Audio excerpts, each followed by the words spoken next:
The thing that gets me is that like Okay. none of the gospels, if I remember correctly, none of the gospels were written by eyewitnesses at all. Matthew, Mark, Luke, or John. I don't think they knew Jesus, if I remember correctly. Mark, in my notes here on this page, I wrote that Mark was written around 66 AD. Matthew and Luke were written around 85 AD, and John was written around 100 AD. All in a time when people lived to be 40.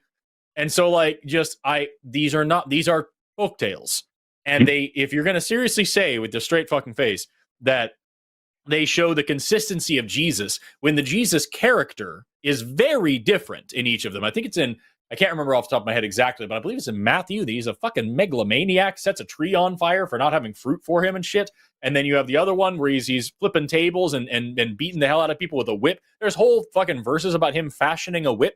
And then you have like John, where he's just this angel, this lamb, that's just this super sweet guy that's never hurt a fly and would never raise a hand to anybody. It didn't even speak in a stern voice for his entire fucking life. And like, you're going to say this is consistency? And then also the fact that each of the gospel stories has a completely different account of the resurrection. Was there an angel at the tomb, or were there several angels, or were there no angels? Were the angels sitting on the rock, or were they standing by the people, or did they appear before the people? Was the body in the tomb when they got there, or did it levitate out of the tomb in front of them, or was it never there in the first place? Was the rock there and then moved, or was there an earthquake that moved the rock, or did Jesus move the rock, or was the rock already moved?